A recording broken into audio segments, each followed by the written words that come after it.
1857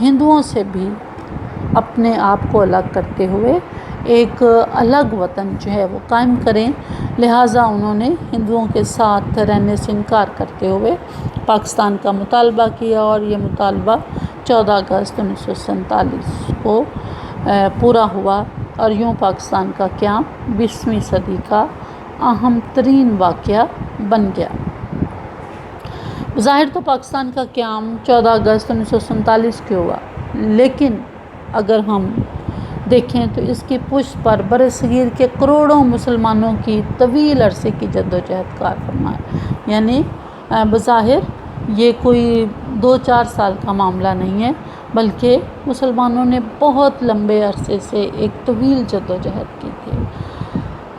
یہاں یہ بھی سوال پیدا ہوتا ہے کہ آخر اس کی کیا وجہ ہے کہ جن مسلمانوں نے سینکڑوں سال تک برصغیر پر حکومت کی اور 1000 سال سے زائد عرصے تک ہندوؤں کے ساتھ اس سرزمین پر رہتے رہے، وہ اپنے لیے علیحدہ وطن کے قیام کی جد و جہد پر کیوں مجبور ہوئے؟ وہ کون سے محرکات اور اغراض و مقاصد تھے جن کے تحت پاکستان کا قیام عمل میں آیا؟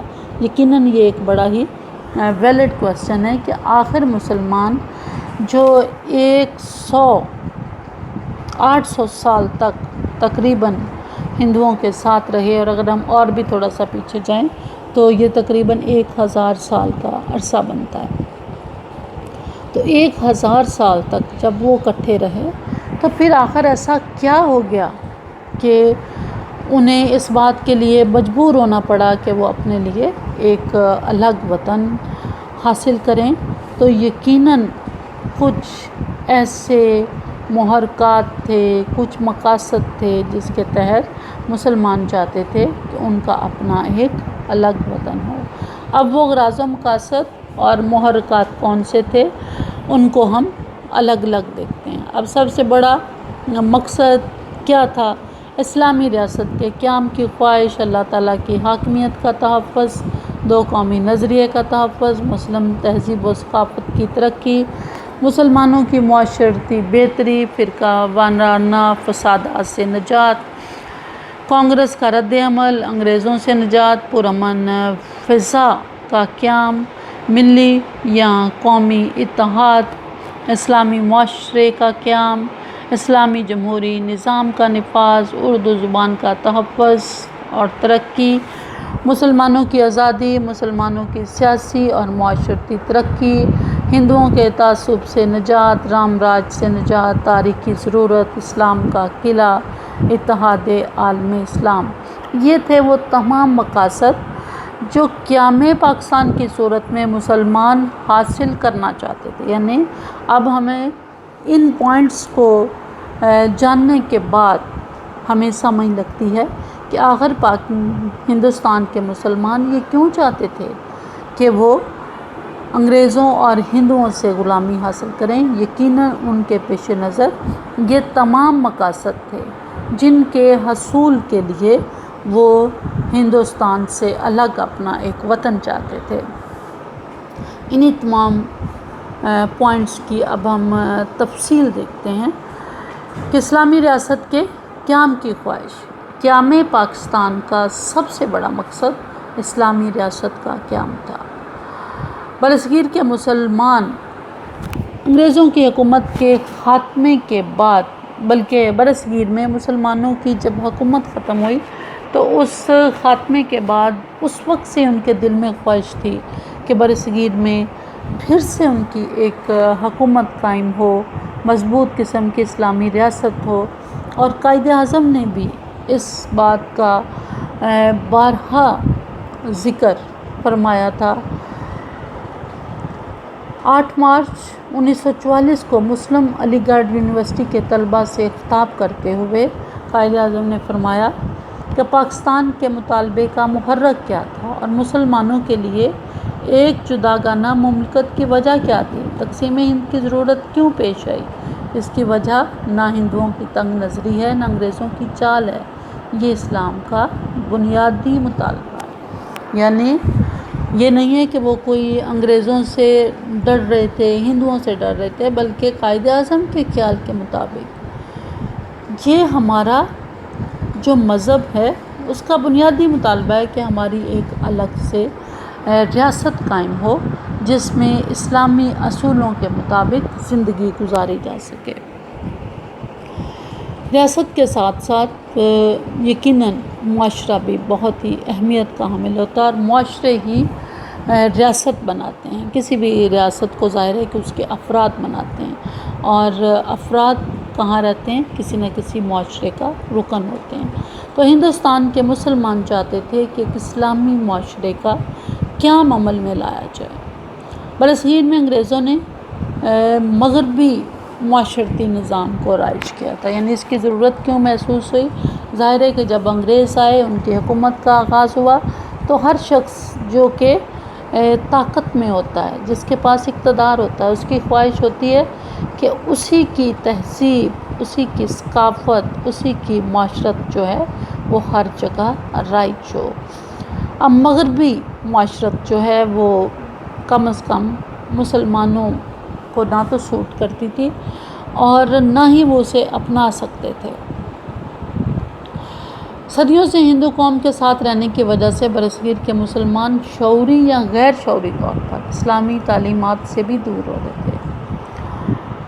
اسلامی معاشرے کی بنیاد اخوت، مساوات، عدل و انصاف، باہمی تعاون اور رواداری جیسے اصولوں پر ہے، یعنی جو بھی اسلامی معاشرہ ہوتا ہے اس کی بنیاد میں ہمیشہ یہی اصول ہیں جو کار فرما ہوتے ہیں۔ کوئی بھی معاشرہ اخوت کے بغیر، مساوات کے بغیر، عدل کے بغیر، باہمی تعاون کے بغیر کبھی نہیں چل سکتا۔ صحیح معنوں میں اسلامی معاشرے کی تشکیل اسی صورت میں ممکن تھی کہ مسلمانوں کی اپنی آزاد اور خود مختار ریاست ہو جہاں وہ اپنی زندگی اسلام کے اصولوں کے مطابق گزار سکیں۔ قائد اعظم نے 1944 میں طلباء کے ایک وفد سے خطاب کرتے ہوئے فرمایا، ہمارا رہنما اسلام ہے اور یہی ہماری زندگی کا ضابطہ حیات ہے۔ یعنی جو بھی معاشرہ بننا تھا وہ اسلام کے اصولوں پر بننا تھا، اور اسلامی اصول جو ہیں وہ عالمگیر اصول تھے، پوری دنیا کے لیے بنائے گئے تھے، اور اگر ان اصولوں پر معاشرے کی بنیاد رکھی جاتی تو یقیناً معاشرہ ایک فلاحی معاشرے میں اور ایک خیر کے معاشرے میں بدل جاتا۔ ہندوستان کے مسلمان کیوں ایک نیا وطن حاصل کرنا چاہتے تھے؟ اس کا ایک اور مقصد بھی تھا، اللہ تعالیٰ کی حاکمیت کا تصور۔ اسلام وہ واحد مذہب ہے جس کے نزدیک اقتدار اعلیٰ کا مالک اللہ تعالیٰ، یعنی دنیا کی ہر چیز خدا کی بنائی ہوئی اور وہی اس کا مالک ہے، وہی اس کا خالق ہے۔ کسی انسان کو یہ حق اور اختیار حاصل نہیں ہے، اور اللہ تعالیٰ نے انسانوں کی رہنمائی کے لیے، ظاہر ہے کہ خدا خود زمین پر نہیں آتے، تو انسانوں کی رہنمائی کے لیے قرآن کی شکل میں ایک ضابطہ حیات اللہ تعالیٰ نے مسلمانوں کو عطا فرمایا، اور مسلمانوں کو یہ حکم دیا ہے کہ وہ قرآن پر عمل کر کے ایسی ریاست کی تشکیل کریں جو خدا اور اس کے رسول کی بالادستی کو تسلیم کرے۔ تو ہندوستان کے مسلمانوں کی بڑی شدید خواہش تھی کہ وہ ایسی ریاست قائم کریں جو قرآن و سنت کے اصولوں کے مطابق ہو اور جہاں کا اقتدار اعلیٰ اللہ تعالیٰ کے پاس ہو۔ قائد اعظم نے 1943 میں آل انڈیا مسلم اسٹوڈنٹس فیڈریشن سے خطاب کرتے ہوئے فرمایا تھا، مجھ سے اکثر پوچھا جاتا ہے کہ پاکستان کا طرز حکومت کیا ہوگا؟ پاکستان کے طرز حکومت کا تعین کرنے والا میں کون ہوں؟ میرے خیال میں مسلمانوں کا طرز حکومت آج سے 1300 سال پہلے قرآن میں واضح کر دیا گیا تھا۔ اسلامی جمہوری نظام کا نفاذ۔ ہندو برصغیر میں جمہوریت کے نام پر آزادی کی تحریک چلا رہے تھے، یعنی وہ جمہوریت چاہتے تھے جو کہ برطانوی پارلیمان کے ذریعے ان کے ذہنوں میں آئی تھی، اور ان کے دماغ میں اسی پارلیمانی جمہوریت کا تصور تھا، جو اکثریت کی حکومت کا دوسرا نام۔ مغربی جمہوریت میں ہمیشہ افراد گنے جاتے ہیں، اور جو زیادہ تعداد میں ہوتے ہیں یقیناً حکومت بھی انہی کی ہی بنتی ہے۔ تو یہی ایک تصور ہندوؤں کے ذہن میں تھا کہ چونکہ وہ اکثریت میں ہیں، لہٰذا وہ جمہوریت کو اس کے لیے جدوجہد کر رہے تھے، اس کے لیے تحریک چلا رہے تھے۔ تو اگر ان کی پسندیدہ جمہوریت در حقیقت جمہوریت جو نہیں تھی بلکہ ہندو راج کا در پردہ قیام تھا، یعنی اگر ہندوؤں کی پسندیدہ جمہوریت ہندوستان میں نافذ ہو جائے تو پھر اس کے نتیجے میں ہندو راج بھی قائم ہوگا، کیونکہ ہندوستان میں ہندو اکثریت میں تھے۔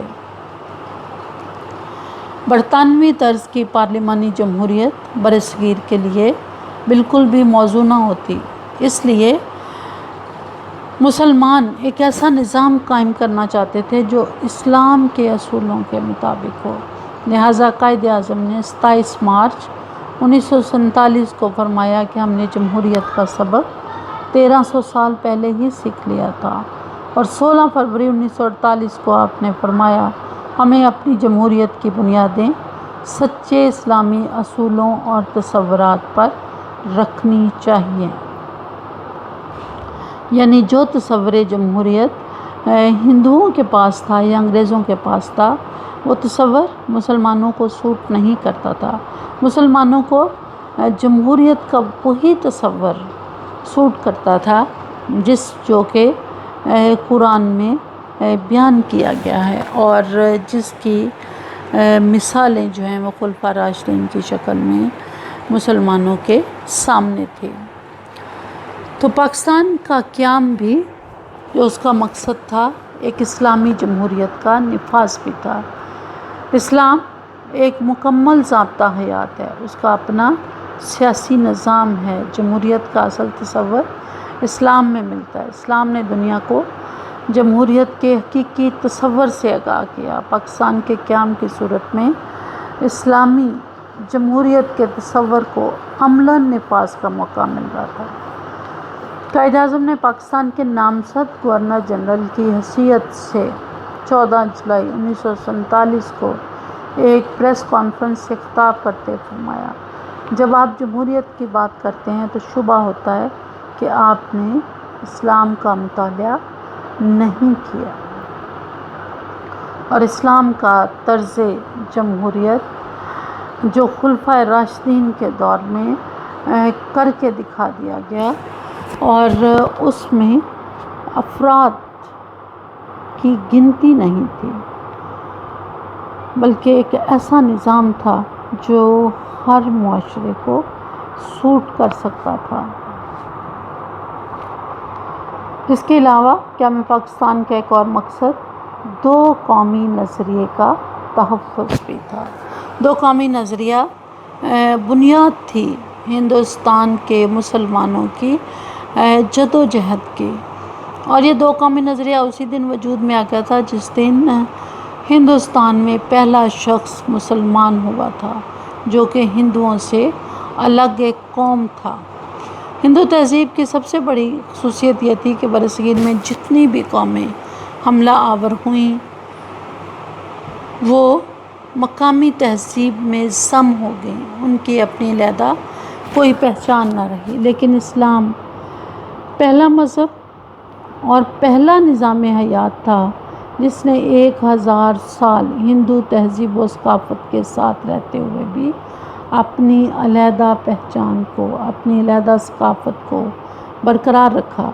اور انگریزوں کی حکومت قائم ہونے کے بعد برصغیر کے مسلمان اپنی علیحدہ پہچان کو نہ صرف برقرار رکھنا چاہتے تھے بلکہ وہ اس کا تحفظ بھی چاہتے تھے۔ یعنی ان کے لیے صرف اتنا لازم نہیں تھا کہ ان کی ایک پہچان بن گئی کہ وہ ہندوؤں سے الگ ایک قوم ہیں، اتنا کافی نہیں تھا، وہ اس کا تحفظ بھی سرکاری طور پر چاہتے تھے، کیونکہ ہندوؤں اور انگریزوں کی طرف سے مسلمانوں کی علیحدہ پہچان کو مسخ کرنے کی کوشش کی گئی تھی۔ قائد اعظم نے 23 مارچ 1940 کو فرمایا تھا، قومیت کی جو بھی تعریف کی جائے، مسلمان اس تعریف کی روح سے ایک الگ قوم ہے، لہذا وہ اس بات کا حق رکھتے ہیں کہ ان کی اپنی الگ مملکت ہو، جہاں وہ اپنے عقائد کے مطابق معاشرتی اور سیاسی زندگی کو بسر کر سکیں۔ ہندو اور مسلم ہر چیز میں ایک دوسرے سے مختلف ہیں۔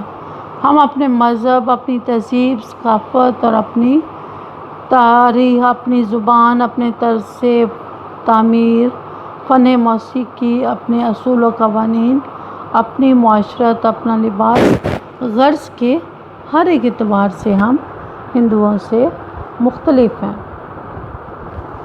پاکستان کے قیام کا سب سے بڑا محرک، سب سے بڑی وجہ دو قومی نظریہ اور مسلمانوں کا علیحدہ قومی تشخص تھا، یعنی یہ وہ واحد وجہ تھی۔ وجوہات تو یقیناً ساری اہمیت کی حامل ہے، لیکن جو کچھ بھی ہو رہا تھا اس کے بیہائنڈ دا سین یہی نظریہ کا کار فرما تھا کہ برصغیر کے مسلمان جو ہیں وہ ایک الگ قوم ہے، اور برصغیر میں ایک قوم نہیں رہتی، یہ کئی قوموں کا مسکن ہے، اور ہر قوم ہر لحاظ سے علیحدہ تشخص اور قومیت کی حقدار ہے۔ ہر قوم کا مذہب، لباس، طرز بود و باش، روایات، غرضیہ کے تاریخ، تمام انداز دوسری قوموں سے مختلف ہیں۔ برصغیر میں طویل عرصے تک متحدہ قومیت کا پرچار کیا جاتا رہا، لیکن متعدد تحریکیں بھی چلائی گئیں۔ مسلمان رہنماؤں کے بر وقت جوابی وار نے اور اس بات کو ممکن کر دکھایا کہ وہ اپنے قومی تشخص کا بھرم رکھیں، اس کا تصور کریں۔ ان لوگوں میں حضرت مجدد الافسانی، شاہ ولی اللہ کے اصلاحی تحریکیں شامل تھیں۔ حضرت مجدد الافسانی نے شہنشاہ اکبر اور جہانگیر کے دور حکومت میں ملت جداگانہ است کا نعرہ بلند کیا۔ سب سے پہلے مجدد الافسانی وہ شخص تھے جنہوں نے سب سے پہلے دو قومی نظریے کا تصور دیا تھا، اور پہلی مرتبہ سیاسی لحاظ سے مسلمانوں کے لیے قوم کا لفظ استعمال کیا۔ انہوں نے مغربی طرز کے جمہوری نظام کے کانگریسی مطالبے کی مخالفت کرتے ہوئے کہا، کانگریس کی تجویز کے ایسے ملک کے لیے جس میں دو قومیں آباد ہیں بڑی خلاف مصلحت ہے، یعنی کوئی بھی اس بات کے لیے تیار نہیں تھا کہ دو قومی نظریے پر کوئی سمجھوتا کیا جائے۔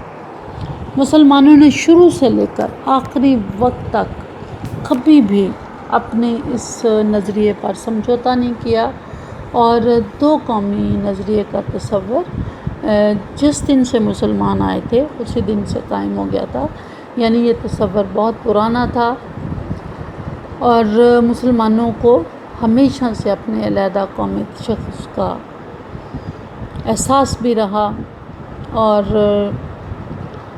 اس کے بارے میں یوں کہا جاتا ہے کہ مسلمانوں کو وجدانی طور پر اپنی منزل کا احساس رہا، اور کسی وقت بھی وہ اس سے دور نہ بھٹکنے پائے، اگرچہ وہ شعوری طور پر اپنی منزل سے باخبر نہیں تھے۔ یعنی مسلمانوں کے ایکچوئل میں تو یہ بالکل نہیں پتہ تھا کہ انہوں نے کیا کرنا، لیکن وہ یہ بات جانتے تھے کہ وہ ہندوؤں سے مختلف قوم ہے، اور انہیں ہندوؤں سے مختلف ریئیکٹ کرنا ہے، تو اس طرح اپنی منزل سے باخبر نہ ہوتے ہوئے بھی مسلمان ہندوؤں کے دامن فریب میں نہیں آئے، اور جداگانہ نظریہ جو تھا اس کو انہوں نے ہمیشہ قائم رکھا۔ سر سید مجدد الافسانی کے بعد سر سید اس نظریے کو جدید انداز میں لے کر آگے بڑھے، سر سید کے بعد علامہ اقبال، قائد اعظم اور کچھ دیگر مسلم رہنماؤں نے بھی علیحدہ قومیت کے شعور کو مزید آگے بڑھایا، اسے جلا بخشی۔ اسی نظریے کی بنیاد پر پاکستان قائم ہوا۔ اگر مسلمانوں میں علیحدہ قومیت کا احساس نہ ہوتا تو وہ برصغیر میں ختم ہو جاتے۔ اپنی جداگانہ تشخص کی بقا اور تحفظ کے لیے مسلمانوں نے علیحدہ وطن کا مطالبہ کیا تھا، اور قائد اعظم نے فرمایا تھا، یاد رکھو اگر ہم اس جدوجہد میں ناکام ہو گئے تو ہم تباہ ہو جائیں گے، اور پھر اس برصغیر میں مسلمانوں اور اسلام کا نام و نشان تک مٹ جائے گا۔ یعنی قائد اعظم کو بھی اس بات کا شعور تھا کہ مسلمان اگر اس میں ناکام ہو گئے تو پھر گویا ان کی ساری کی ساری بساط جو ہے وہ لپیٹ دی جائے گی۔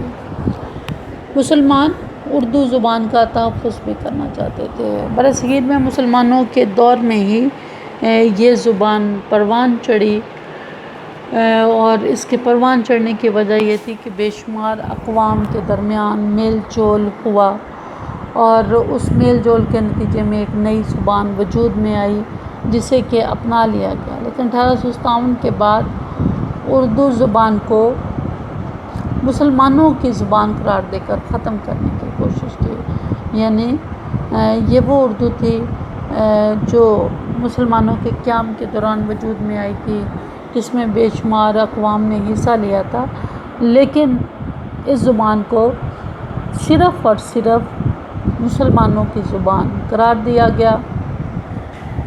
ہندو اس کی جگہ ہندی کو رائج کرنا چاہتے تھے، لیکن اردو مسلمانوں کی پہچان بن چکی تھی، مسلمان چاہتے تھے کہ اردو کا نفاذ کیا جائے، لیکن بدقسمتی سے انگریزوں نے اردو کو ختم کر کے ہندی کو لازمی مضمون جب قرار دیا تو مسلمانوں نے اردو زبان کے تحفظ اور ترقی کا بھی بیڑا اٹھایا۔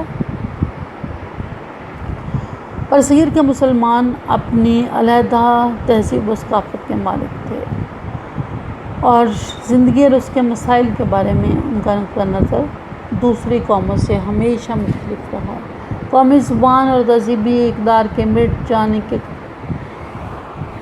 جانے کا شدید خطرہ تھا۔ 1937 اور 1939 میں جب کانگریسی وزارتیں قائم ہوئیں تو انہوں نے بے شمار جگہوں پر چیزوں کو بدلنے کی کوشش کی، مسلمانوں کی مذہبی اقدار کو نقصان پہنچانا چاہا۔ دھوتی قومی لباس قرار دیا گیا، ہندی کو اردو کی جگہ سرکاری زبان بنا دیا گیا، ودیا مندر اسکیم اور واردھا اسکیم جیسی تعلیمی اسکیمیں تعلیمی اداروں میں آزمائی گئی۔ مقصد یہی تھا کہ اردو زبان کے خلاف جو مہم سر سید کے زمانے سے جاری تھی، مسلم لیگ کے قیام کا مقصد اسی اردو زبان کا تحفظ بھی تھا۔ یعنی جب مسلم لیگ بھی بنی تھی تو اس کا ایک مقصد اس زبان کا تحفظ تھا، کیونکہ تقریباً 1900 میں اردو زبان کے بجائے ہندی زبان کو قومی زبان قرار دیا گیا تھا۔ تحریک پاکستان میں اردو زبان کی بنیادی اہمیت کے پیش نظر قیام پاکستان سے بہت عرصہ پہلے ہی یہ فیصلہ کر لیا گیا کہ جب بھی ملک بنے گا اردو اس کی زبان ہوگی، اور پھر اردو زبان اور مسلمانوں کی تہذیبی اقدار کے تحفظ میں بھی انہیں مدد ملنے لگی۔ مسلم تہذیب و ثقافت کی ترقی۔ برصغیر میں مسلمان اسلامی تہذیب و ثقافت کے بل بوتے پر اپنا جداگانہ تشخص برقرار رکھنے میں کامیاب ہو گئے تھے۔ انگریز نے کوشش تو کی کہ اسلامی تہذیب و ثقافت کو ہندو تہذیب و ثقافت میں ضم کرے، لیکن مسلمان اس کے لیے تیار نہیں تھے، بلکہ مسلمانوں نے زبردستی جو ہے وہ کوشش کی کہ وہ اپنا جداگانہ تشخص جو خطرے میں تھا اس کو سنبھالیں، اسے بچائیں، اور وہ صرف اسی صورت میں مسلمانوں کی تہذیب و ثقافت بچ سکتی تھی جب ان کی اپنی ایک الگ زمین ہو جس پر ان کا اپنا وطن قائم ہو۔ قائد اعظم نے فرمایا تھا کہ اس خواہش کو خواب و خیال ہی کہنا چاہیے کہ ہندو مسلمان ایک مشترکہ قومیت تخلیق کر سکیں گے۔ یہ لوگ آپس میں شادی نہیں کرتے، نہ ایک دسترخوان پر کھانا کھاتے ہیں۔ میں واشگاف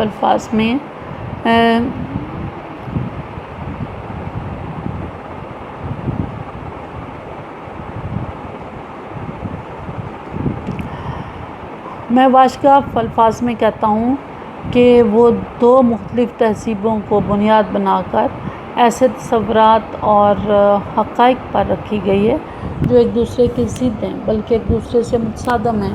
انسانی زندگی کے متعلق ہندوؤں اور مسلمانوں کے خیالات اور تصورات ایک دوسرے سے بہت مختلف ہیں۔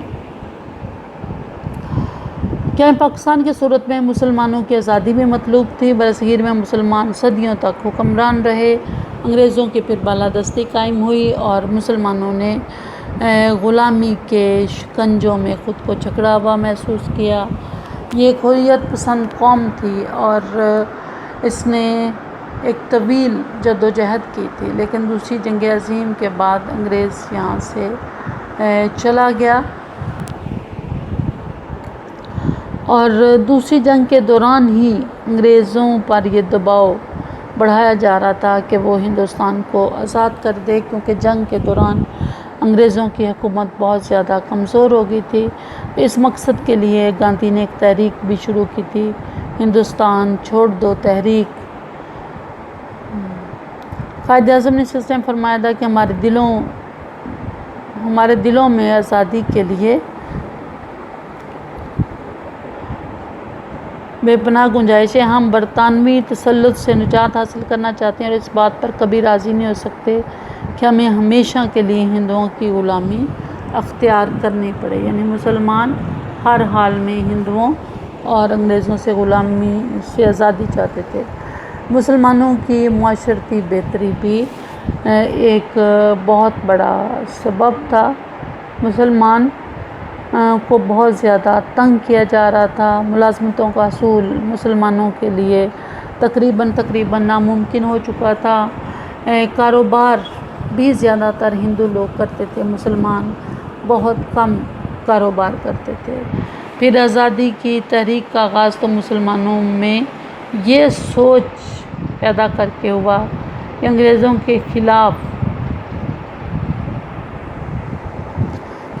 کے بعد تو ان کے معاشی حالات ہندوؤں کے ساتھ اور بھی بگڑ جائیں گے اور مستقل طور پر ہندو سرمایہ داروں کے رحم و کرم پر ہوں گے۔ قائد اعظم نے فرمایا تھا، مغرب کا معاشی نظام مالیات کے لیے ناقابل عمل مسائل پیدا کر رہے ہیں، لوگوں کے درمیان انصاف کرنے میں ناکام رہا ہے۔ ہمیں دنیا کے سامنے ایسا معاشی نظام پیش کرنا ہے جو اسلام کے صحیح تصور اور اسلامی انصاف کے اصولوں پر مبنی ہو۔ کیا پاکستان کا ایک مقصد یہ بھی تھا کہ مسلمانوں کو اقتصادی طور پر ترقی کا موقع مل سکے۔ انگریزوں نے اپنے دور حکومت میں جان بوجھ کر مسلمانوں کو اقتصادی لحاظ سے پسماندہ رکھا۔ ان علاقوں میں جہاں مسلمان آباد تھے، صنعتیں اور کارخانے قائم کرنے کی طرف توجہ نہیں دی گئی۔ یہ وجہ تھی کہ جب پاکستان قائم ہوا تو تمام بڑے بڑے کارخانے ہندوستان میں رہ گئے اور کل 1063 کارخانوں میں سے صرف 50 کارخانے پاکستان کے حصے میں آئے۔ انگریزوں نے سرکاری ملازمتوں کی وجہ سے مسلمانوں کو محروم کر رکھا تھا۔ زراعت، تجارت، بینکاری اور دوسرے شعبوں میں بھی ہندو چھائے ہوئے تھے۔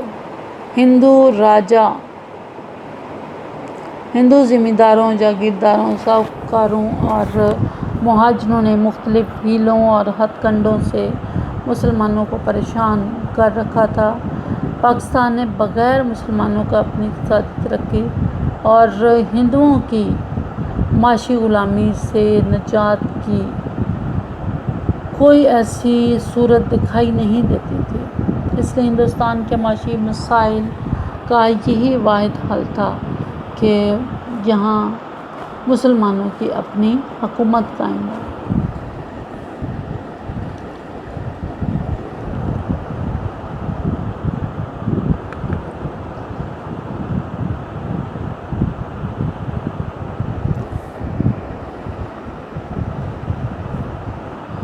ہندوستان میں فرقہ وارانہ، جہاں ظاہر ہے کہ اتنے اختلافات تھے تو وہاں فرقہ وارانہ فسادات بھی ہر روز کی بات بن چکے تھے۔ خاص طور پر 1922 سے لے کر 1925 تک بے شمار فرقہ وارانہ فسادات ہوئے۔ ہندوؤں کی انتہا پسند تنظیمیں، جن میں آریہ سماج، دیو سماج، شودی اور سنگٹن بہت ہی قابل ذکر ہیں، ان سب کا ایک ہی مقصد تھا کہ مسلمانوں کو یا تو شودی کر کے انہیں ہندوستان سے نکال دیا جائے یا پھر انہیں اپنے اندر ضم کر لیا جائے، تیسرا کوئی راستہ نہیں تھا۔ لہٰذا وہ مسلمانوں کو جب یہ دونوں مقاصد حاصل نہ ہوئے تو انہوں نے مسلمانوں کو بہت زیادہ تنگ کیا۔ ہر مذہبی اور معاشرتی رسوم و رواج، مذہبی تہوار، سب پر فرقہ وارانہ فسادات ہوتے۔ سپوز مسلمان قربانی کرتے تھے، جیسے ہی وہ گائے قربان کرتے ہندو ان پر حملہ کر دیتے، مسلمان نماز پڑھتے تو ہندو بگل بجاتے، مسجدوں کی توہین کرتے، جس سے دونوں اقوام کے درمیان پرتشدد لڑائیاں جنم لیتی۔ لہٰذا ہندوستان میں بے شمار فرقہ وارانہ فسادات ہو چکے تھے، اور ان فسادات کا ایک ہی حل تھا کہ ہندوستان کو تقسیم کر دیا جائے۔ آزادی کی صورت میں مسلمان ہندوؤں کے تعصب سے بھی نجات حاصل کر سکتے تھے۔ ہندو متعصب قوم تھی، وہ مسلمانوں کی خوشحالی کسی بھی صورت برداشت نہیں کر سکتی تھی، اس لیے انہوں نے انگریزوں کے ساتھ مل کر مسلمانوں کو ختم کرنے کی کوشش کی تاکہ مسلمان اپنا تشخص برقرار نہ رکھ سکیں۔ 1916 میں ہندوؤں نے مسلمانوں کے جداگانہ حق کو تو تسلیم کر لیا، لیکن 1928 میں نہرو رپورٹ میں انہیں کوئی بھی حق دینے سے انکار کر دیا۔ مسلمانوں کی خوشحالی انہیں کسی بھی صورت گوارا نہیں تھی۔ اب ان کے تعصب سے نجات کا یہی ذریعہ تھا کہ مسلمان زیادہ سے زیادہ پڑھیں، زیادہ سے زیادہ ترقی کریں اور اپنے لیے ایک الگ وطن کو ممکن کرائیں۔ کانگریس کا رد عمل بھی اس پر بڑا ہی شدید تھا۔ کانگریس 1885 میں ایک انگریز اے.او. ہیوم نے اس کو قائم کیا تھا۔ اس وقت یہ ایک سیاسی پلیٹ فارم تھا جو لوگوں کو میسر تھا۔ اگر کسی نے کوئی بات کرنی ہوتی تو وہ اس پلیٹ فارم کے ذریعے کرتا تھا۔ اب کیا ہوا کہ آہستہ آہستہ کانگریس صرف ہندوؤں کی جماعت بن کر رہ گئی۔ یہ وجہ تھی کہ سر سید نے مسلمانوں کو مشورہ دیا تھا کہ وہ کانگریس سے دور رہیں، کیونکہ وہ جانتے تھے کہ کانگریس جو ہے وہ صرف ہندوؤں کی جماعت ہے اور ہندو مفادات کے لیے کام کر رہی۔ اور سر سید کی یہ بات اس وقت کھل کر سامنے آئی جب 1905 میں بنگال تقسیم ہوا، جس سے کانگریس کا کوئی نقصان بھی نہیں تھا، لیکن جہاں ہندوؤں کا نقصان نہیں تھا وہاں مسلمانوں کو فائدہ مل رہا تھا، اور مسلمانوں کا فائدہ کسی بھی صورت کانگریس کو گوارا نہیں تھا۔ لہٰذا تقسیم بنگال کی کانگریس نے بھرپور انداز میں مخالفت کی۔ نتیجہ کیا ہوا کہ 5 سال تک وہ تقسیم بنگال کی مخالفت کرتے رہے اور 1911 میں بنگال کی تقسیم منسوخ ہو گئی۔ کانگریس کے اسی رویے نے مسلمانوں کو مجبور کیا تھا کہ وہ اپنی ایک الگ ریاست قائم کریں۔ جہاں وہ اپنی ایک الگ سیاسی جماعت قائم کریں، جہاں وہ اپنے جس کے پلیٹ فارم سے وہ اپنے مسائل کا حل جو ہے وہ کر سکیں۔ تو پھر 1906 میں آل انڈیا مسلم لیگ کو قائم کیا گیا تھا۔ قیام پاکستان سے ایک اور مقصد بھی حل ہوتا تھا، رام راج سے ہمیشہ کے لیے نجات۔ رام ہندوؤں کے ایک بھگوان کا، ان کے دیوتا کا نام ہے، اور ہندوؤں کی برسوں سے خواہش تھی کہ رام راج جو ہے وہ ہندوستان میں قائم ہو، جیسا کہ ماضی میں تھا۔ انگریزوں کے آنے کے بعد بھی وہ غلام ہی تھے۔ اب جب انہوں نے محسوس کیا کہ انگریز جو ہیں وہ یہاں سے جانے والے ہیں، تو اپنی عددی برتری کی بنیاد پر انہوں نے سوچا کہ انگریز علمداری کے خاتمے کے بعد، انگریز حکومت کے خاتمے کے بعد برصغیر کو وہ بھارت بنائیں گے، وہ بھارت جہاں پر ہندو راج ہوگا۔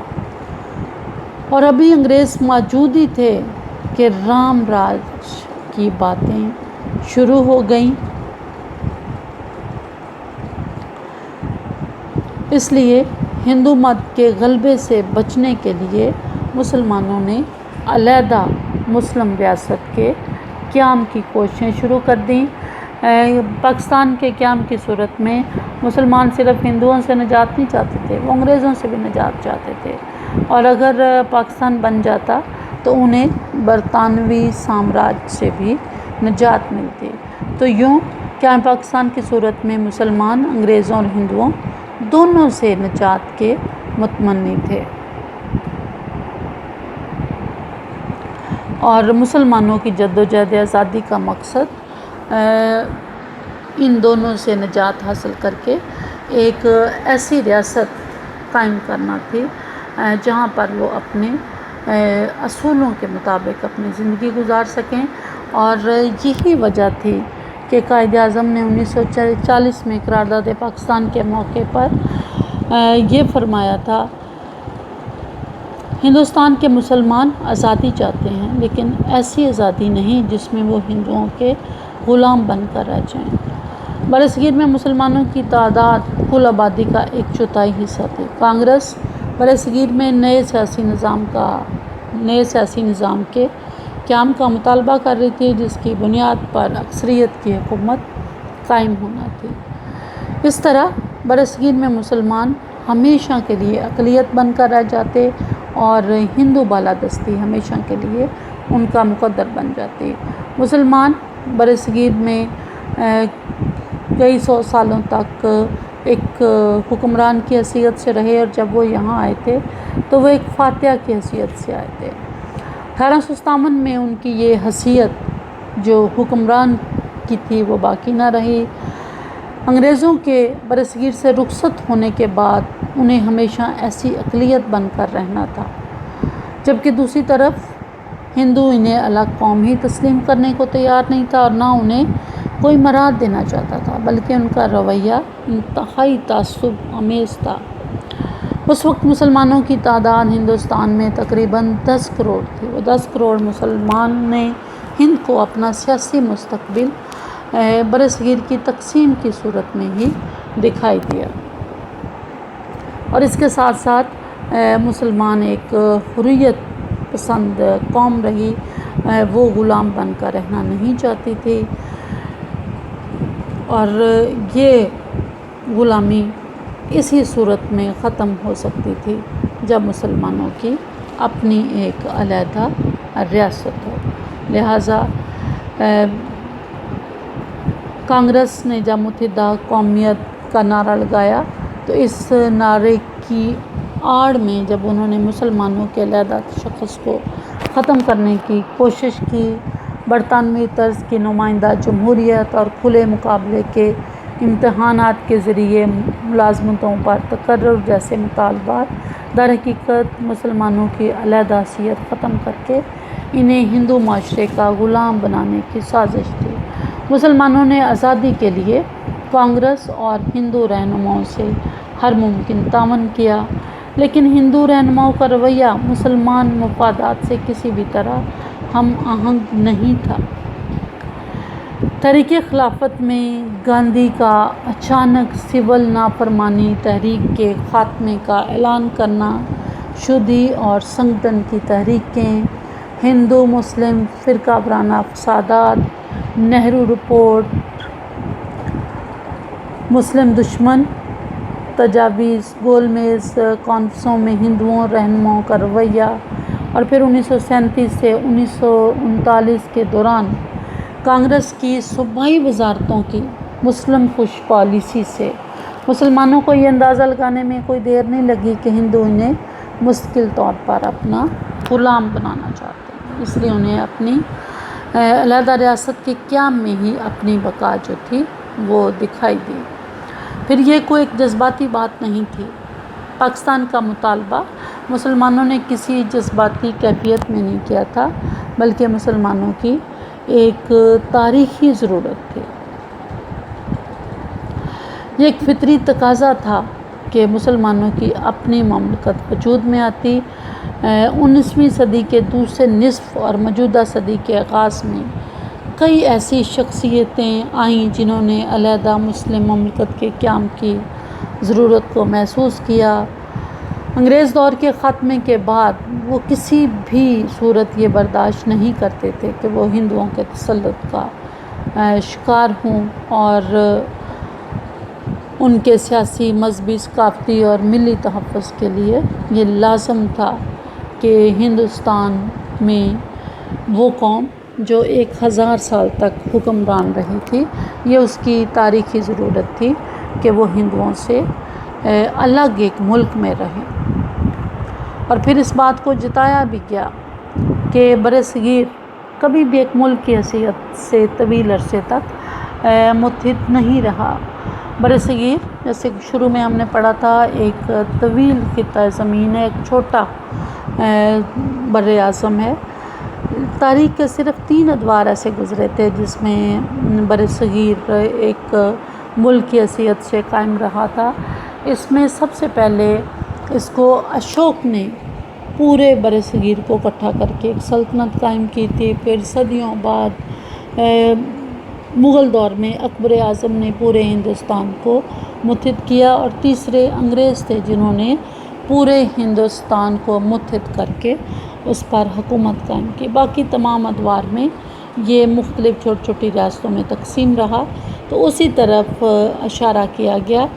قائد اعظم 1941 میں فرمایا تھا کہ ہندوستان سرے سے کبھی ایک ملک نہیں رہا، اور نہ کبھی یہاں ایک قوم کی حکومت قائم ہوئی ہے، خواہ ہندوؤں کی حکومت ہو یا مسلمانوں کی۔ یہاں ہمیشہ شخصی اور مطلق العنان حکومتیں رہی ہیں۔ آج بھی برطانوی سنگینی میں ہی ہندوستان کو جکڑ کر ایک بنائے ہوئے ہیں۔ جس لمحے یہ سنگینیاں یہاں سے ہٹائی جائیں گی، ہندوستان ایک جغرافیائی وحدت نہیں رہے گا۔ یعنی ہندو جس طرح دعویٰ کرتے تھے کہ ہندوستان تقسیم نہیں ہو سکتا، اس کی تقسیم کا مطلب گو ماتا کے 2 ٹکڑے کرنا ہے، یا بے شمار ان کے رہنما کچھ اس قسم کی باتیں کرتے تھے کہ جیسے ہندوستان کبھی تقسیم ہو ہی نہیں سکتا۔ تو اس طرح پھر اشارہ کیا گیا کبھی ہندوستان تو کبھی ایک ملک ہی نہیں رہا، یہ تو مختلف اقوام کے درمیان ہمیشہ تقسیم رہا۔ ہندوستان کے پرامن فضا کے قیام کے لیے بھی ضروری تھا کہ مسلمانوں کا ایک الگ وطن ہو اور ہندوؤں کا ایک اپنا الگ وطن ہو۔ 19ویں صدی میں ہندوؤں کے اندر بے شمار ایسی تحریکیں پیدا ہوئیں جنہوں نے اس بات پر زور دیا کہ مسلمانوں کو ہندوستان سے چلے جانا چاہیے، یا مسلمانوں کو ہندوؤں میں ضم ہو جانا چاہیے۔ آریہ سماج جو کہ ایک 19ویں صدی کے ہندوؤں کی ایک تنظیم تھی، اس کا یہ نعرہ تھا کہ ہندوستان ہندوؤں کا ہے، اس لیے مسلمان ہندو مت قبول کریں ورنہ ہندوستان چھوڑ دیں۔ شودھی تحریک نے مسلمانوں کو شودھی ہونے کی دعوت دی، یعنی ہندوؤں کے اندر ضم ہونے کی، اور ہندو مہاسبہ نے مسلمانوں کو ہندو بنانے کی راہ اپنائی۔ سنگٹن تحریک زبان سے زیادہ بزور بازو مسلمانوں کو ہندو بنانے کی حامی تھی. یعنی باقی تنظیمیں تو صرف تبلیغ کرتی تھی. سنگٹن ایک ایسی تحریک تھی جو کہتی تھی کہ زبردستی ان کو ہندو بنا لیا جائے، اور زبردستی ہندو بنانے کے لیے مسلمانوں پر حملے کیے جاتے تھے، ان کو قتل کیا جاتا، ان پر تشدد کیا جاتا. اور ایک وقت ایسا بھی آیا کہ ان فرقہ وارانہ فسادات نے پورے ہندوستان کو اپنی لپیٹ میں لے لیا تھا. کہیں بھی مسلمان کی جان مال محفوظ نہیں تھا. لہٰذا مسلمانوں نے محسوس کیا کہ متحدہ ہندوستان میں جو ماحول بن چکا ہے اس کا واحد حل یہی ہے کہ ہندوستان کو تقسیم کر دیا جائے، ہندو اپنے وطن میں رہیں، مسلمان اپنے وطن میں رہے. اس طرح امن و امان کی فضا جو ہے وہ قائم رہے گی. اس کے علاوہ مسلمان ایک ایسی سرزمین چاہتے تھے، یعنی کہ ہمیں پاکستان کی غرض مقامی اور علاقائی نہیں تھی، بلکہ مسلمان برصغیر نے پاکستان کی تخلیق عالمی سطح پر اسلام کے فروغ اور استحکام کے لیے کی تھی. یعنی پاکستان کو اسلام کا قلعہ بنانا چاہتے تھے مسلمان، جہاں تمام مسلمان آ کر محفوظ ہو جائیں. یعنی قلعہ وہ جگہ ہوتی ہے جہاں پناہ لی جاتی ہے، جہاں خود کو محفوظ سمجھا جاتا ہے. تو اسلام کا قلعہ بھی ایک ایسا وطن ہندوستان کے مسلمان حاصل کرنا چاہتے تھے جہاں پر وہ اسلام کو محفوظ بنا سکیں. پوری دنیا کے مسلمانوں کو یہاں پر لا کر ان کو تقویت دی جائے، انہیں طاقتور بنایا جائے، اور ایسے اقدامات اٹھائے جائیں جس سے دنیا بھر کے مسلمان جو ہیں ان کا مستقبل محفوظ ہو. قائد اعظم نے 20 ستمبر 1946 کو فرمایا تھا، پاکستان ہمارے لیے زندگی اور موت کا سوال ہے. اگر اہل مصر چاہتے ہیں کہ وہ اپنے گھروں میں آزاد رہیں تو انہیں ہمارے ساتھ تعاون کرنا چاہیے. آج کوئی بھی ایسی مسلم مملکت نہیں جو پوری طرح آزاد ہو. ایران بھی صدیوں کی آزادی کے بعد غلام بنا لیا گیا. اس وقت تک دنیا کے مسلمان اور عرب حکومتیں صحیح معنوں میں آزاد نہیں ہوں گی جب تک پاکستان قائم نہیں ہوگا. یعنی یہ وہ وقت تھا جب کہیں بھی مسلمان آزاد نہیں تھے، ہر جگہ وہ ہندو، ہر جگہ وہ انگریزوں کے اگر غلام نہیں تھے تو انگریزوں کا وہاں پر اثر ضرور تھا. تو قائد اعظم کا خیال یہ تھا کہ اگر پاکستان قائم ہو جائے تو پھر ہم باقی مسلمان حکومتوں کو بھی صحیح معنوں میں آزاد کروا سکتے ہیں، ان کی آزادی کے لیے بھی کوشش کر سکتے ہیں. تو اس طرح اس لحاظ سے پاکستان کو اسلام کا قلعہ کہا جاتا تھا. یعنی ایک ایسی جگہ جہاں سے سارے عالم اسلام کو نہ صرف محفوظ بنایا جائے گا بلکہ اس کے لیے جنگ بھی کی جائے گی. ملی یا قومی اتحاد بھی ایک اہم مقصد تھا جس کے لیے ہندوستان کے مسلمان ایک الگ وطن چاہتے تھے. مسلم ملت اگرچہ اپنا علیحدہ وجود قائم رکھنے میں کامیاب رہی، یعنی انہوں نے اپنے اس شخص کو تو باقی رکھا کہ وہ ہندوؤں سے ایک الگ قوم ہے، لیکن صدیوں تک ہندوؤں کے ہمراہ ایک ہی معاشرے میں رہنے کی وجہ سے برصغیر کے مسلمان ہندو رسم و رواج، تہذیب اور دیگر چیزوں عصبیتوں سے بھی متاثر ہوئے تھے. مسلمانوں کے اندر اختلافات، نسلی اور لسانی جھگڑے اور علاقائی سوچ موجود تھی. انگریزوں کے جانے کے بعد اگر مسلمان اسی ملے جلے معاشرے میں رہتے تو رفتہ رفتہ ان کی جداگانہ حیثیت غائب ہو جاتی اور ملی اتحاد کا وجود نہ رہتا. یعنی اگر انگریز چلے جاتے اور مسلمان جس طرح سے ہندوستان میں مختلف زبانوں، نسلوں اور دیگر علاقائی جھگڑوں میں بٹے ہوئے تھے، اگر وہ متحد نہ ہوتے تو آہستہ آہستہ ایک ایک کر کے ہندو انہیں اپنے اندر سمو کر لیتے اور پھر ان کی جداگانہ حیثیت ہمیشہ کے لیے غائب ہو جاتی۔ قائد اعظم نے اللہ تعالیٰ کے نام پر مسلم ملت کو ایک جھنڈے تلے جمع کیا، اور 1945 میں قائد اعظم نے فرمایا کہ مسلمان ایک خدا، ایک کتاب اور ایک رسول پر یقین رکھتے ہیں۔ مسلم لیگ کی کوشش یہ ہے کہ ان کو ایک پلیٹ فارم پر ایک پرچم تلے جمع کیا جائے، اور یہ پرچم پاکستان کا پرچم ہے، یعنی لوگوں کو رنگ و نسل سے بالا تر کر کے انہیں ایک خدا، ایک کتاب اور ایک رسول پر متحد کیا گیا، اور اس طرح ہندوستان کے تمام مسلمانوں کے اندر مذہب کے ذریعے اتحاد پیدا کیا گیا، اور یہی اتحاد قیام پاکستان کا باعث بنا تھا۔ خواہ وہ علاقے، کئی ایسے علاقے تھے جن کے باشندوں کو معلوم تھا کہ وہ کبھی پاکستان کا حصہ نہیں بن سکتے، لیکن وہاں کے مسلمان بھی مسلم لیگ کے پرچم تلے بڑھ چڑھ کر قائد اعظم کے شانہ بشانہ کام کر رہے تھے، یعنی مسلمان خواہ وہ کسی بھی علاقے سے تعلق رکھتا تھا اور وہ اس حصے میں بھی آباد نہیں تھا جن کے الگ وطن بننے کا چانس تھا، لیکن پھر بھی وہ کام کر رہا تھا ایک الگ وطن کے لیے۔ تو یہ سوچ قومی اور ملی اتحاد جو قائم ہوا اس کی وجہ سے بنی۔ اور کیسے یہ اتحاد قائم کیا گیا؟ اسلام کے ذریعے مسلمانوں کو باور کرایا گیا کہ وہ کسی بھی علاقے میں رہتے ہیں، ان کی کوئی بھی نسل ہے، ان کی کوئی بھی زبان ہے، لیکن وہ ایک کتاب اور ایک رسول پر یقین رکھتے ہیں، لہٰذا وہ ہندوؤں سے الگ قوم ہے۔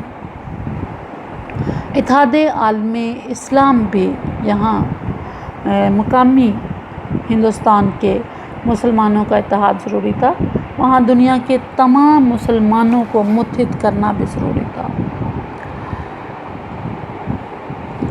قیام پاکستان کا اہم مقصد اتحاد عالم اسلام تھا۔ اسلام رنگ، نسل، زبان، وطنیت اور علاقیت پر کاری ضرب لگاتا ہے۔ قرآن نے مسلمانوں کو ملت قرار دے کر تفرقہ بازی سے دور رہنے کی تلقین کی ہے۔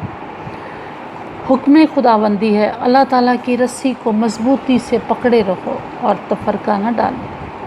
برصغیر کے مسلمان اتحاد بین المسلمین کے زبردست حامی تھے۔ انہوں نے اسلامی دنیا کے مسائل کو ہمیشہ اپنے مسائل سمجھ کر اور ان کے غم کو ہمیشہ اپنا غم سمجھا، اس کے لیے کوشش کی۔ طرابلس اور بلکان کی جنگوں میں مسلمانوں نے سامراجی قوتوں کے خلاف شدید رد عمل کا اظہار کیا۔ جب انگریزوں نے ترکستان میں حکومت ختم کرنے کی کوشش کی تو ہندوستان کے مسلمانوں نے تحریک خلافت شروع کر کے ترکی کی خلافت کو بچانے کی کوشش کی، اسلامی قوت کا بے مثال مظاہرہ کیا اور ترکوں کی مدد کے لیے چندے اکٹھے کیے، ان کو ہر ممکن اخلاقی مدد اور معاشی مدد جو کر سکتے تھے وہ کی، اور ایک بہت بڑی ہندوستان میں تحریک خلافت کے نام سے تحریک شروع کی جو کہ کامیاب تو نہ ہو سکی، لیکن وہ اس بات کی گواہ اور ضامن رہی کہ مسلمان خواہ کسی بھی علاقے سے تعلق رکھتا ہو، ہندوستان کے مسلمان اس کے لیے تڑپتے ہیں، اس کے دکھ پر وہ دکھی ہوتے ہیں، اس کی خوشی پر وہ خوش ہوتے ہیں۔ حقیقت یہ ہے کہ پاکستان نے ایک مسلمان نظریے کے تحت جنم لیا، اور اگر یہ نظریہ نہ ہوتا تو یہ عظیم اسلامی مملکت بھی وجود میں نہ آتی۔ برصغیر کے مسلمانوں کی سیاسی تاریخ اس حقیقت کی گواہی دیتی ہے کہ یہاں کے مسلمانوں نے عالم اسلام کے مسلمانوں کے مسائل کو ہمیشہ اپنے مسائل سمجھا۔ ایران اور فلسطین کے بارے میں آل انڈیا مسلم لیگ کی قراردادیں بھی اس بات کی گواہ ہیں۔ قیام پاکستان کے قیام کی جو غرض و غایت تھی، جو مقصد تھا کہ اس طرح دنیا بھر کے مسلمانوں کو ایک ایسا مرکز مل جائے گا جہاں بیٹھ کر وہ عالم اسلام کے مسائل کو حل کر سکیں گے۔ پاکستان کا قیام عالم اسلام کے اتحاد کا سبب بن سکے گا۔ اسی وجہ سے قائد اعظم نے اکتوبر 1947 میں فرمایا تھا پاکستان دنیا کے نقشے پر مزید ایک اور نام کا اضافہ نہیں بلکہ حقیقت یہ ہے کہ پاکستان اسلامی ممالک کی طویل صف میں ایک نہایت اہم اضافہ ہے۔ اسلامی ضابطہ حیات کا عملی نفاذ بھی ایک مقصد تھا جس کے لیے پاکستان حاصل کیا جانا تھا۔ اسلام محض ایک مذہب نہیں بلکہ ایک مکمل ضابطہ حیات ہے جو انسانی زندگی کے تمام شعبوں میں ہماری رہنمائی کرتا ہے۔ مطالبہ پاکستان کی بنیادی وجہ یہ تھی کہ برصغیر کے مسلمان اسلام کو اپنی انفرادی اور اجتماعی زندگی میں نافذ کرنے کے خواہشمند تھے۔ وہ چاہتے تھے کہ ایک ایسی مملکت کے مالک ہوں جہاں وہ اپنے نظریات اور عقائد کے مطابق اپنی زندگی بسر کر سکیں، اسلامی نظام کا عملی نفاذ ممکن ہو۔ اور خطبہ الہ آباد میں علامہ اقبال نے اس طرف اشارہ بھی کیا تھا، اس کی نشاندہی کی تھی کہ میں صرف ہندوستان اور اسلام کی فلاح و بہبود کے خیال سے ایک منظم اسلامی ریاست کے قیام کا مطالبہ کر رہا ہوں۔ ہندوستان دنیا میں سب سے بڑا اسلامی ملک ہے۔ اگر ہم چاہتے ہیں کہ اسلام بحیثیت ایک تمدنی قوت کے زندہ رہے تو اس کے لیے ضروری ہے کہ ایک مخصوص علاقے میں اپنی مرکزیت قائم کر سکے، یعنی جو ضابطہ زندگی گزارنے کا قرآن نے دیا ہے وہ اس کا عملی نفاذ نہ تو انگریزوں کی حکومت تلے ہو سکتا تھا نہ ہندوؤں کی حکومت تلے۔ اس کے لیے لازمی تھا کہ کوئی اپنا ملک ہوتا جہاں اسلامی قوانین کو نافذ کیا جا سکتا۔ قائد اعظم نے 1941 میں علی گڑھ کے طلباء کے اجتماع سے خطاب کرتے ہوئے یہی فرمایا تھا کہ عملی لحاظ سے پاکستان ہی آپ کا واحد مقصد ہے جس کے ذریعے آپ اس ملک میں اسلام کو قطعاً فنا ہونے سے بچا سکتے ہیں۔ پھر ایک اور جگہ 1945 میں مسلم لیگ فرنٹیئر مسلم لیگ کے اجلاس سے خطاب کرتے ہوئے فرمایا تھا کہ ہمارا دین، ہماری تہذیب اور ہمارے اسلامی تصورات ہی وہ اصل طاقت ہیں جو ہمیں آزادی حاصل کرنے کے لیے متحرک کرتے ہیں۔ ایک علیحدہ اسلامی مملکت کا قیام اور نظام اسلامی کا نفاذ مسلمانوں کا مطمع نظر تھا۔ اسی وجہ سے تحریک پاکستان کے زمانے میں سارے برصغیر میں ایک ہی نعرہ گونجتا تھا، بڑھ کے رہے گا ہندوستان، بن کے رہے گا پاکستان۔ پاکستان کا مطلب کیا؟ لا الہ الا اللہ۔ ملت کا روشن مستقبل بھی نئے وطن کے ساتھ وابستہ تھا، یعنی ایک یہ بھی بہت بڑا مقصد تھا کہ ملت کا جو مستقبل ہے وہ روشن ہو۔ اور ملت کون تھی؟ ملت مسلمان تھے۔ برصغیر میں انگریزی حکومت اور ہندوؤں کے رویے کی بنا پر مسلمان اس حقیقت کو سمجھ چکے تھے کہ ان کا روشن مستقبل صرف اور صرف ایک علیحدہ ریاست کے قیام سے وابستہ ہے۔ اقبال اور قائد اعظم نے ان کے ذہن میں یہ بات بٹھا دی تھی کہ اگر وہ آزاد قوموں کی صف میں ایک باوقار باعزت مقام حاصل کرنا چاہتے ہیں، اپنی قوم کا مستقبل روشن دیکھنا چاہتے ہیں، تو اس کے لیے علیحدہ ریاست کا قیام بہت ضروری ہے۔ اس کے بغیر وہ غلامی اور پستی کی تاریک راہوں میں بھٹکتے رہیں گے۔ قائد اعظم نے مسلمانوں کے علیحدہ وطن کے قیام کی طرف کوششوں کی طرف اشارہ کرتے ہوئے فرمایا تھا کہ یاد رکھو، اگر ہم اپنی اس جدوجہد میں ناکام ہو گئے تو ہم تباہ ہو جائیں گے اور پھر برصغیر میں مسلمانوں اور اسلام کا نام و نشان تک مٹ جائے گا۔ کیا پاکستان کی صورت میں برصغیر کے مسلمانوں کو اپنا مستقبل روشن اور تابناک نظر آتا تھا، اس لیے انہوں نے اس جدوجہد میں بڑھ چڑھ کر حصہ لیا۔ مختصراً ہم یہ کہہ سکتے ہیں، یعنی اگر ہم اس کا خلاصہ کریں، تلخیص کریں کہ ہمیں پاکستان کے محرکات کی، اس کے مقاصد کی، تو ہم یوں کہیں گے کہ مسلمان اپنے علیحدہ قومی تشخص کو برقرار رکھنا چاہتے ہیں، یعنی کیا پاکستان کا مقصد دراصل یہ تھا کہ مسلمان اپنے علیحدہ قومی تشخص کو برقرار رکھ سکیں اور ایک ایسا خطہ حاصل کر سکیں جہاں وہ اسلامی اصولوں، ضابطوں اور قوانین کے تحت زندگی گزارنے میں آزاد ہوں، جہاں ان کا سیاسی، اقتصادی اور معاشرتی استحصال نہ ہو سکے، اور عظیم ملت اسلامیہ کا ایک جزو بن کر اتحاد عالم اسلامی کے اپنے پرانے خواب کو